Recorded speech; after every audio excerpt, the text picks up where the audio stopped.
Welcome back to our podcast from A to Franchisee. And today we're going to be focused on the mobile food industry. If you've ever dreamed of owning a food business, but the thought of a brick and mortar restaurant felt too overwhelming, today's episode is for you. We're diving into one of the fastest growing segments of the food industry, mobile food franchising options. From shaved ice to cold brew coffee, food trucks and trailers are giving entrepreneurs a flexible, lower cost way to bring great food and fun directly to their communities. To give us a firsthand look at what it's really like to run a mobile food franchise, we're talking to two franchise owners from the Kona Ice family. They both operate Kona Ice and Travelin' Tom's Coffee. They'll share what drew them to the mobile model, how they've built relationships in their local communities, and what life is really like when your business runs on wheels. Whether you're craving a sweet new business opportunity or just curious about what it takes to build a mobile franchise empire, you'll want to stick around for this conversation. Welcome to the podcast, Russ O'Rear and Tim Valiant. Thanks for joining us today. Thank you. Thanks for having us. So let's start. I'm going to start with Russ. You start, and then I'll go to Tim. What were you doing before you became a franchise owner with Kona Ice? What drew you to the franchise? So I was a school principal for 20 years, and I actually was introduced to Kona. Believe it or not, I'd never heard of it. And I was introduced to Kona by my assistant principal. She came to me and she said, "Hey, can we have Kona Ice come to our school?" I said, "If you want to know really what I said, I really don't care as long as you handle it." So she handled it. I didn't even go outside, anything. And the next day, the franchisee owner, who's my neighbor now, my franchisee neighbor, brought me a check. I'm like, well, it was pretty easy. I didn't even have to do anything. And so I saw my assistant later that day and I said, "Hey, line that truck back up for next month too." And so the rest was history. After about 2 or 3 visits, I went outside and I thought, at this time I had been in education 27 years. So I was planning on working 3 more. You can retire at 25 in Alabama, but I wanted to work to 30. And so I go outside and I thought, our kids were kind of rolling off the payroll at home.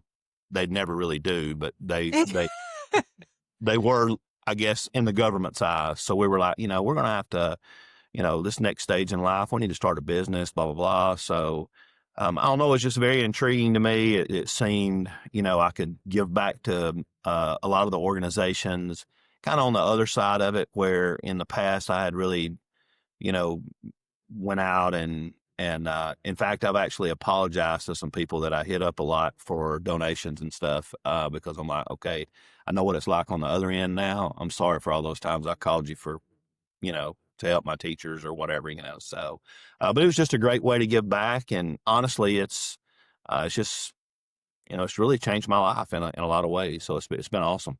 Awesome. And Russ, how long have you been in a franchisee with Kona? February 22nd, 2019 was my first event, and I turned in my retirement papers at the beginning of May 2019. So it did not take long to say, okay, I'm moving from a place where everybody wants to see me in the Kona truck, from a place where nobody wanted to see me. So it was bad news if you called them in. It's kind of nice, because people liked me. Yeah. Well, and I think that you're a very similar story of how you were introduced to the brand, with which what we hear is that franchisees usually are a customer of the brand first, and that is how they find out about it. Thank you so much. So Tim, tell us your story. What were you doing before you became a franchise owner? And also I'm curious when you joined the brand as well. Yeah. So we started in 2012, June of 2012. So quite a long time ago. At the time I was a store manager for Walgreens. I had managed Walgreens stores for over 20 years. And I ended up keeping that job for quite a long time. I did not turn in my papers as quickly as Russ did after I started the Kona business. But also the Kona business, the Kona brand was not very well known in 2012. In fact, I didn't even know about it. I just literally went to Google and we were looking at franchises. I literally typed in the word franchise. Kona Ice was one of the things that came up. I had never seen a truck before. I'd never had a Kona before. But within 30 days, I was driving a truck home. Awesome. So it went pretty quick, but it was like, wow, this just seems like it's too easy, and it might be, a good way forward in terms of maybe supplementing my income, maybe replacing my income at some point. So, Tim, what I love, and too, it sounded like from Russ, you both were able to start this while you were doing something else and then made the decision of when you could go full time. Is that typical what you hear from other franchisees, that it is something you can kind of ease into the business? You don't have to quit everything immediately to start this type of franchise. Yeah, a lot of people start it as like a side hustle. There are some people who jump all in. I can tell you from my experience, I waited 9 years to quit my other job, and my wife kept saying, "Hey, you should just take the leap, take the leap, take the leap." Well, finally, after 9 years, it got through my thick skull that I should take the leap, and and after a couple of months, I was like, "Oh, I should have done this like 4 years ago." And my wife was like, "No, you should have done it 7 years ago." I was like, "Thanks, honey." If I had to do it over again, I would have taken the leap a lot sooner. Obviously, the hindsight is 2020, but the opportunity was so good, and with a singular point of focus, and with the growth of the brand, it's incredibly. Uh, I, I don't know the best word. It's incredibly amazing, I guess is the Yeah. best way to put it. Yeah. Well, and let's talk about the way you scale a mobile business. So I want to ask you if my assumption is correct. Do you start with one truck, and then as you're building out your territory, are you adding trucks for that brand? And then I'm going to ask, you added another brand as well. Did you start with one truck and grow it out? Russ, I'll go back to you to start with that question. Sure. So we started with a truck, just one truck, and it was fairly evident pretty quickly we were turning down a lot of business opportunities. So just for us, we bought a kiosk, which is just like an ancillary unit that you have, and just because the entry to that was a little bit lower than a truck, and so that allowed us to serve more events. We had those two things for a year, and we quickly realized, okay, this thing has some serious legs to it. So we bought another truck, and Tony is such a great salesman. We ended up buying another kiosk, and then the rest was history. We're up to, I don't know, 4 trucks, 3 kiosks, a mini, and 3 Tom's trucks, and a Beverly Ann's truck. So he's a pretty Okay. good, but Yeah, he sure it is. is, it's just, it's kind of slow and in the beginning, just like any other business when you're building it. I was fortunate enough to, when we started with Kona, there was a lot of brand recognition. I started in 2019. They'd been around for 12 years, whereas Tim was kind of a trailblazer at the beginning. And I realized how fortunate I was when we started Tom's in 21 from the ground up. I'm like, holy cow, this was those initial Kona people. They didn't even have Kona to lean on, so they were trailblazers for sure. I told Tim yesterday he was like Mel Gibson in Braveheart, just taking off and going after it. So except Yeah. Mel had a lot more hair, but we won't go there. Yeah, yeah. So Tim, I want to go to you then. So Tony Lamb, the CEO of Kona Ice, and the founder, started Tom's Travelin' Trucks. And it started with existing Kona Ice owners were opening these trucks. So Tim, I think that Russ brought up a good point of, when you become a franchisee of a brand, it's much different if you're part of that early on franchise group versus if you come on after the brand is established. Tim, can you speak to what drew you to being one of the early franchisees, or how your role was different being one of those first franchisees? How were you involved with the brand as far as how they probably were using you to help figure things out and really nail down that model? Yeah, when Kona Ice, or when I got into Kona in 2012, I think the corporate Facebook page, or the national Facebook page, had like 3,000 likes, and which we kind of laugh at now, because I don't know how many likes it has now. I mean, hundreds of thousands, maybe millions. I don't know, but there's individual franchise pages now that have 5, 10,000 likes and so forth. So it was just nobody had ever in our area, nobody had ever seen a Kona truck. Nobody ever understood what a Kona truck could do. Going up to a school and saying, "Hey, I can serve 300 kids in an hour." They didn't know what to do with that. They didn't understand. So it was a lot of education at the beginning. Um, People were blown away that you could add your own flavor. It's like that was a whole new concept. We were trying to figure things out. Like we would do crazy things. Like with our local Facebook page, and of course, social media has changed over the last 13 years that we've been in. But one of our highest posts was, guess what color shirt the Kona guy is wearing today, right? And so people would be highly engaged with that. And guess how many miles we put on the Kona truck in the first year, right? Those are things that's like we probably would laugh at them now, and we probably necessarily wouldn't do them now. But people didn't understand what Kona was. So once they figured out what it was, they were like, "Oh wow, I've never seen anything like this. This is amazing. Can you come back?" Like our business model was serving in neighborhoods. Driving like the old ice cream truck. Driving through a neighborhood, and the kids would be like, "Can you come back tomorrow? Can you come back later tonight? Can you come back every day?" So it was just a completely different than now, when most of the country is very well aware of what Kona Ice is. Yeah, they seek you out. Okay, so let's talk about what your day-to-day was like when you're starting. I'm assuming you guys are involved in all the parts of the business. So if you can put on your thinking caps and go back to that beginning, tell us what your day-to-day was like as a new franchisee. And then I'd like to hear what your day-to-day is like now that you've built out your territories, have more trucks and kiosks, including the number of employees that you have between that and what it looks like to kind of manage those people. So Tim, if you want to start with that. Yeah, sure. When we started, I still had a full-time job, so I would get off at 5 o'clock and I would get in the Kona truck and drive through neighborhoods. On the weekends, I would drive through neighborhoods. That was the deal. And then we would get invited to an event, or we got invited to a school, and it's like, oh, this is good. We would get invited to a football game, a middle school football game, or a high school football game, and then people would see us. Other athletic directors, other principals would call us and say, "Hey, can you come to my school?" So it was a lot of just getting the truck on the road, because there was nobody, posting on the social media account at the beginning when we had 12 likes, all of whom were my family, wasn't going to get the audience that we needed to get to. So it was just getting the truck on the road, and it was me in the truck every single day. I didn't have any employees. Fast forward to when we started scaling, it was a breath of fresh air, of course, when we got employees, but now it's the day. So that was the day-to-day then. The day-to-day now is making sure that my leadership team has all the support they need to succeed. So we have an event coordinator who schedules all the events, who answers the phone, who responds to all the emails.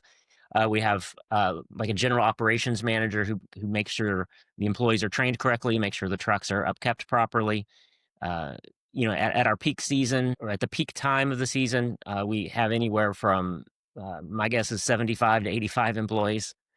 We keep about 25 to 30 on year round because of Tom's, but it's kind of crazy on a day-to-day basis during high season.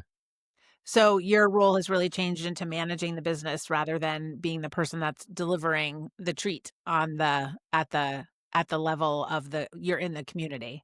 Correct. Okay. Russ, how about you? What was your experience like in the very beginning? And then what does your day-to-day look like now as you've grown the business? Very similar to Tim. When we started, just when you first start any business, you're doing it all, and we Yeah. we laugh about it all the time. You're kind of in survival mode. That's what you're doing. And then as you get to that point to where, hey, you want to scale, you got to make some decisions. And I specifically remember going to a training that corporate held for franchisees that were looking to grow their business, and I was being a type A personality and a principal. I'm a little bit of a control freak, just to be honest. And so I'm like, okay, nobody's going to drive my stuff. Nobody's going to, but it got to the point where we had more equipment than we did employees. So, I mean, that's really not a good investment, so, I was at that crossroad, and I remember asking a franchisee in a meeting during the break. I said, how do I get past this? Because the question was actually posed in there. Hey, if you could walk away from your business right now for a vacation, how many people in this room can do that? And it still runs smoothly. And there was like, I don't know, maybe 100 people in the room, and 2 people raised their hand. And, I was not one of those two people, but boy, did I want to be so bad. And, so I just had this struggle with, okay, how do I trust other people to do this? And, I talked to a guy during the break. He had like 20 trucks, and his advice was, you just got to do it. Just part of doing business. There's going to be mistakes. There's going to be things that happen. But if you're going to grow, that's part of it. So basically, at that point, we kind of shifted our thinking and really started looking at, hey, we've got to put some scalable processes in place. We're going to have to hire people that we can trust, build them out, train them, those kinds of things. And we've been very fortunate to have good employees and get to learn from other franchisees all the time, things that worked, didn't work, which that's great. And that's probably helped our growth more than anything. So Yeah. day to And day, Russ, the day to day for me now is very similar to Tim. Just, I talk with my management team, a couple of times a week. We really try to set the direction of the company, things we need to do. They come to, me for like, oh, do we need to do this? What do you need to do? Those kinds of things. So, very not involved in the day to day, but more of, hey, what do we need to do to keep this thing growing and moving in the right direction? yeah. And how helpful, or was the franchisor helpful in that creating those processes and helping you get out of that day to day so you could go on vacation? Were there resources beyond the franchisee community that they offered you to help train your team or help you understand what those next steps look like? I think the coolest thing for me, because I had a leadership background, so when I came into the business, I was filtering everything through that lens. I was blown away by the amount of support and resources that were available to me. I kind of got in thinking, okay, these people are selling, snow cones. I got this, and I go in and dude, there's just so many incredibly smart people. Like I feel like I'm the dumbest person in the room a lot of the time. You know, I know I sound like it, but I feel that way too. But and so I've just learned so much from people. It's my favorite part. It's my favorite part about this business is being able to just hear what other people are doing and try to figure out, how could I apply that to my, or at least part of it to our business. It's amazing. I love it. Yeah. Love it.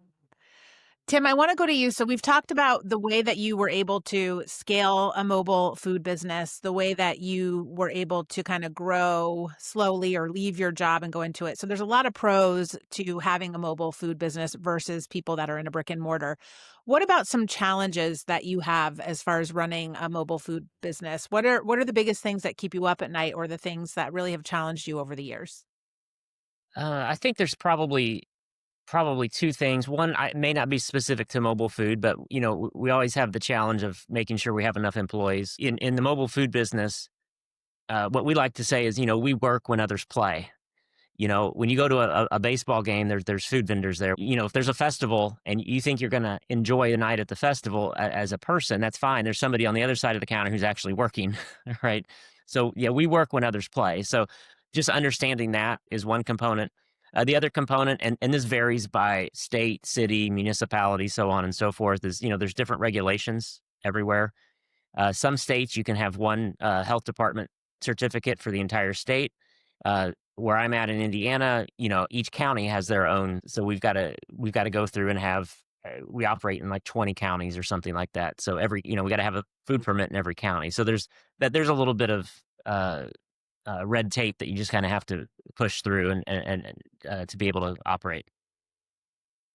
And then, Russ, if you have different challenges, I'd love to hear that. But also, too, the seasonality of those employees. Are there things that you've learned that help you have people coming back for the seasonality part of it? Or are you really starting from scratch in those hires that you only need for specific amounts of time? Yeah, I would think staffing has probably been our biggest, other than our getting out of our own way and shifting our mindset about growth. That was probably the biggest thing. But beyond that, now, it is staffing. It's just it's a phenomenal job. I usually tell people when we interview them, I'm going to go ahead and get the bad out of the way because there's only really one thing. And I actually use that thing that Tim said, you have to work when other people play. The schedule is very fluid. We're an event-based business. Chick-fil-A knows they're going to be open 6 a.m. to 9 p.m. now, next week, 3 weeks from now, 2 years from now, 6 days a week. It's easy to make their schedule. For us, because we're dependent on events, our schedule is very fluid. What's kind of cool is when we talk to our employees, the thing they love about our job the most is the flexibility. So that's who we're looking for, because that's what motivates them. And so, trying to fulfill that is probably our biggest challenge now. I think, to go back to the seasonality question, I think what makes it a lot easier for us is we have Toms now. And Toms, while our Kona does operate all year long, obviously it's a little slower in November, December, January, February. Our main big time Kona season is from March to the end of October, but Toms is really kind of lines up really well from that, because, November, December are pretty good months, and, it complements each other, and it allows us to keep, some of our superstars all year round and give them opportunities for growth and a path to stay with us, because that's really what we want. Yeah. Tim, I'm going to ask you, because Russ brought up, as a principal, he was the one asking for fundraising or help on that side. How important is fundraising or your involvement in the community to your business when you're operating a mobile food business? I think it's paramount, uh, that you're able to give back to your community.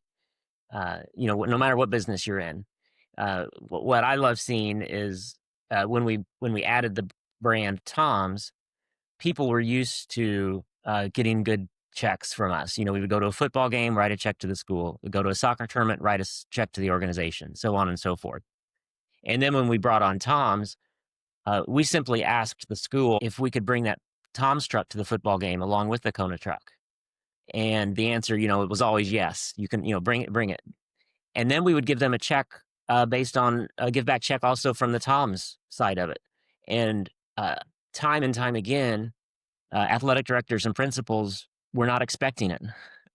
They never asked us, because they knew we brought a good experience. We made the experience for the fans better. And I think that's really what they cared about at the end of the day. And then when we would give them a check, they would be like, "Oh, we're just glad to have you guys here." I'm like, "No, we want to give back with everything we do," and it just cements that relationship. And now it's to a point where, like, and Russ will probably agree with this. A lot of our business, also outside of school events or vending events, a lot of it is corporate catering. Um, we will have clients ask us to come out. "Hey, can you come out 2 hours? I got 50 people." "Yep, sure, we'll come out." And they don't even ask about pricing, because the trust is there. They know that, when they do get the bill, it'll be a fair bill. It'll be a great value. But they're more interested about the experience we bring, and they know they can count on us. Yeah. So what you're saying is, as a franchise owner, you give a percentage of your revenue or your profits back to a school when that's the location that you're servicing, but you're not paying a fee to set up there. So it's kind of, you don't pay a fee to be there, but you're giving them a percentage of your sales back to Correct. them. Okay, understood. Um, Russ, I want to go to you. You had mentioned how much you've learned from your fellow franchisees. What are some of the ways that you stay connected with them? What's the frequency that you're talking to people, or how is your franchisor facilitating those connections and those learnings between your community? It's great. We have all types of opportunities. We have Kev Cert classes, Bev Cert classes, so you're able to go and they hold classes to learn more about your equipment. There's master's classes where you go and learn how to scale your business. There are online Genius Bar type things that you can participate in. So if you have any questions about some of the features of our operating system that come develop, they can help you do that. We have a Facebook group. We have base camp groups that are out there that are from different cohorts. I still talk to people from my original Kona College 72. Tim was probably Kona College 5. I don't know. But Six.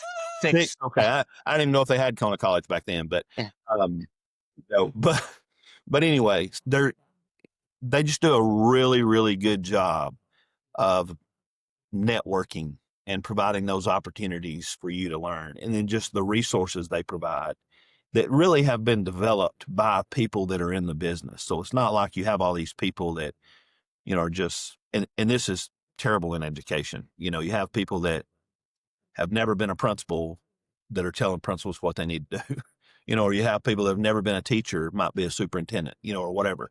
I think what's really unique about, or it may not be unique to our franchise, but it's unique to me, is, the people that have developed a lot of these resources have been in the trenches.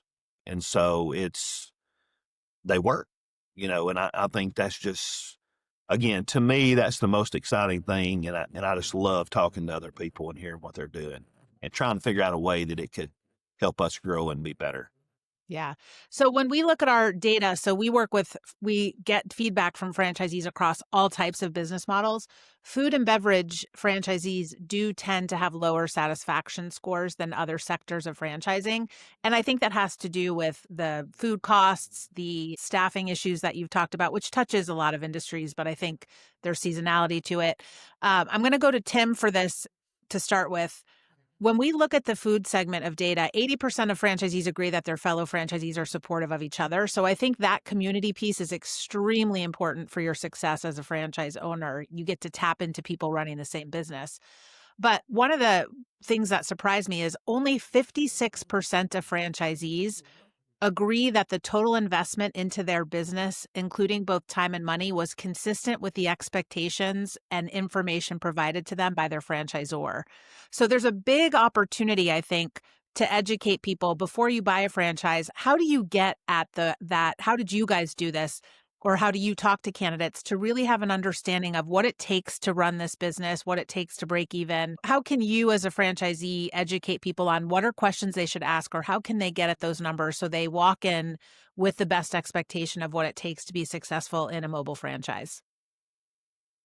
I think what I would advise people who are looking at getting to any franchise, particularly mobile food, read the franchise agreement closely, right?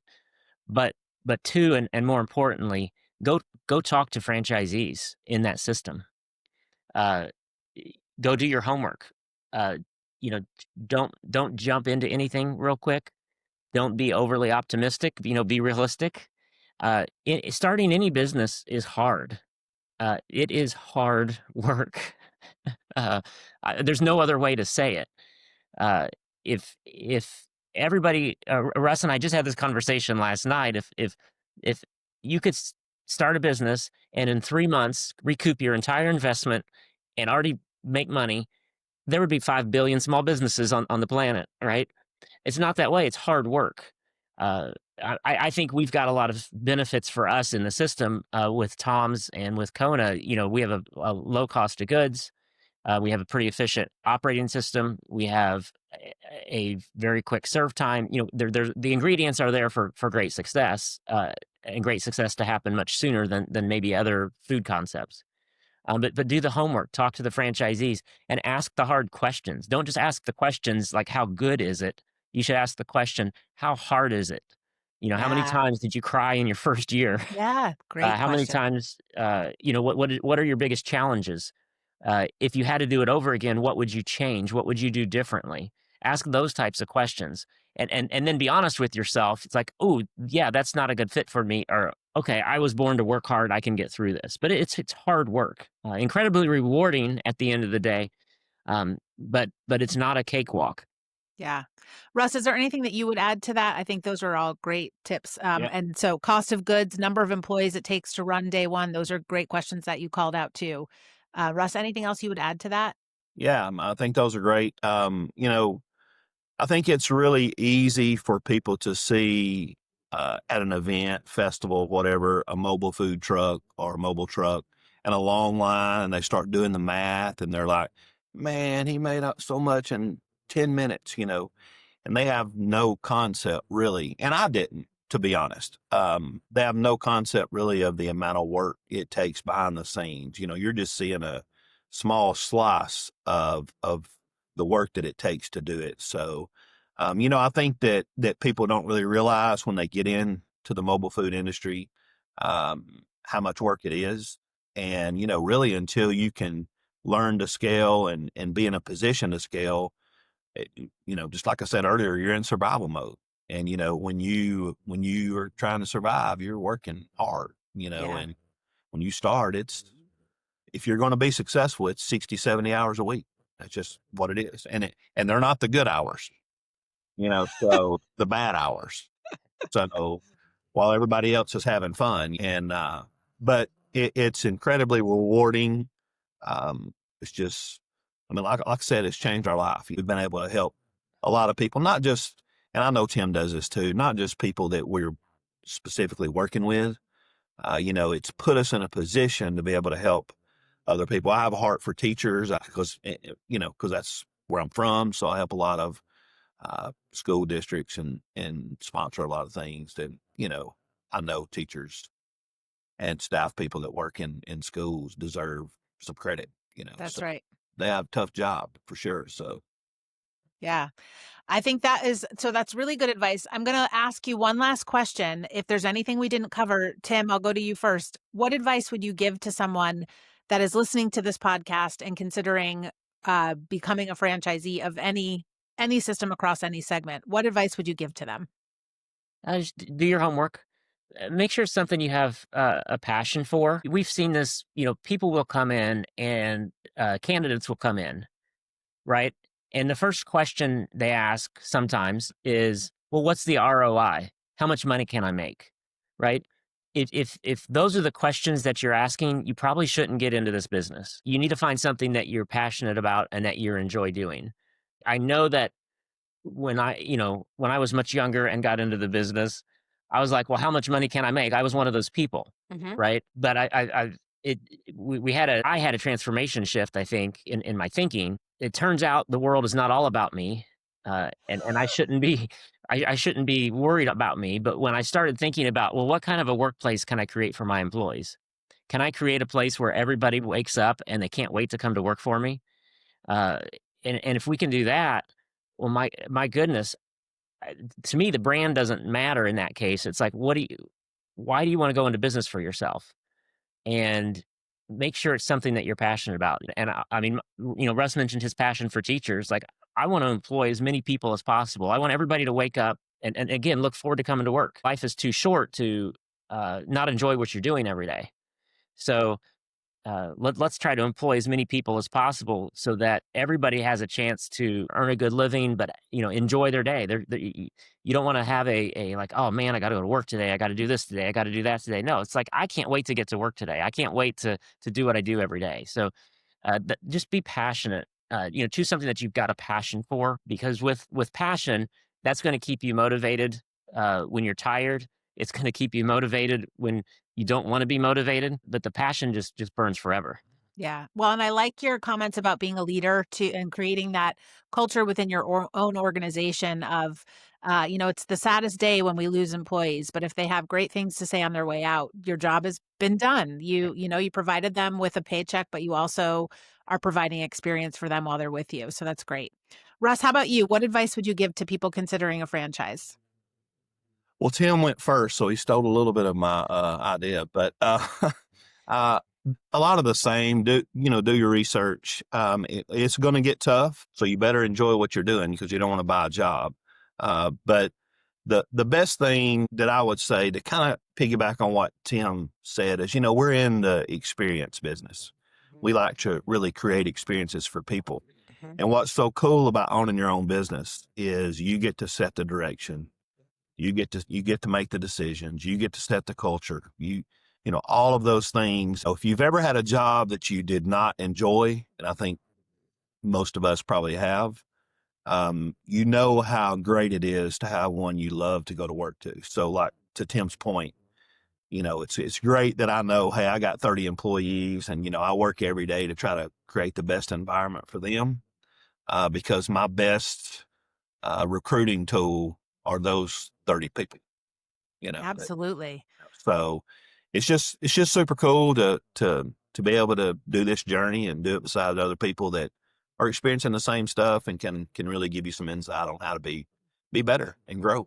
Yeah. And plus, it doesn't hurt that your customers are either getting a snow cone or coffee, which makes everybody happy. Oh, yes. Yeah, Yes. you're delivering happiness, literally. I love that. Yeah, I always say too, you think about when your employees leave, how they leave and who they talk to after that also helps you recruit or make it more difficult to hire. So always treat people with kindness. I thank you both for joining us today to talk about this. Again, if you're listening to this, we have several food franchises on our site if you want to go and see people that have data available to you about their own specific brand. Kona Ice and Tom's Truck, 2 options in the mobile space. And we wish everybody the best luck and research that they can do before they make their decision. Thanks for joining us today, guys. Thank Thank you. you.